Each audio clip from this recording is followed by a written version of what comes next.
Today, I'm going to talk to you guys about pain and pleasure and how they're correlated. So, pain and pleasure kind of go together. You can't have one without the other. And you got to know how to seek pleasure in the right way and what kind of pleasure is right, because there is definitely a wrong way to seek pleasure.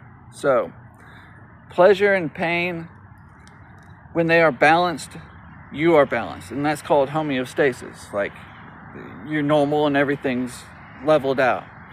So there's two types of pleasures.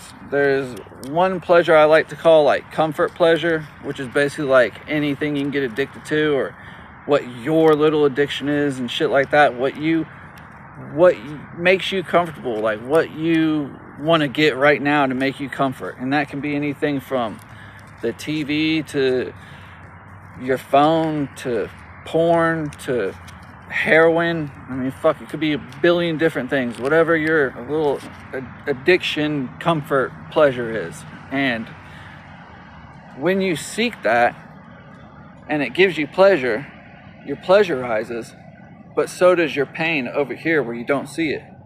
So when the pleasure goes down, you got to deal with that pain. And if you don't, and you just seek pleasure again instead of dealing with it, the pain rises too. You just don't see it because it's over here. It's like this. If you're seeking comfort, pleasure, or an addiction, any type of thing like that, your pleasure comes up and so does your pain, but like this. But then when your pleasure goes down, your pain goes like this, and you got to deal with that pain. And instead of dealing with it and letting the pain go down to where you could be equal, if you don't want to deal with that pain, you seek pleasure again and go up, it just goes up higher. And then it goes down, like your pleasure goes down like this, and your pain comes. And then you got to deal with even more.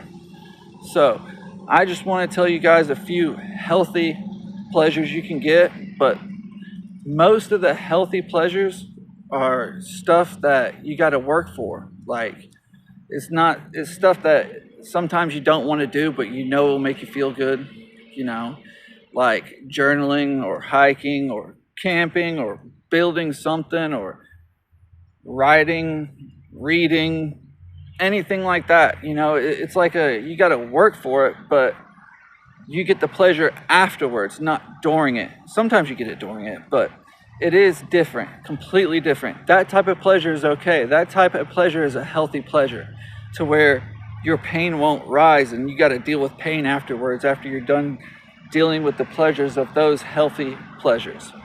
So I just wanted to tell you guys, how the pleasure and pain kind of works together, and how addiction starts and how you keep going with addiction, because you don't want to deal with that pain. But if you don't deal with that pain, you're just going to keep on adding more and more and more pain to deal with in the end. So some of you guys, if you're trying to seek some type of good pleasure and you want some happiness in your life, those things that I mentioned are great ways. I mean, most people know what can make them happy. They just don't want to go do it, But sometimes you got to get off the fucking phone. You got to get outside. You got to get off the damn couch and quit watching TV and go do some shit that really makes you fucking happy, instead of damn wasting your life away in comfort. But that's my little rant for today, guys. I got my work truck right here and my trailer. I'm about to go pick up some mortar. You guys have a good day. See ya.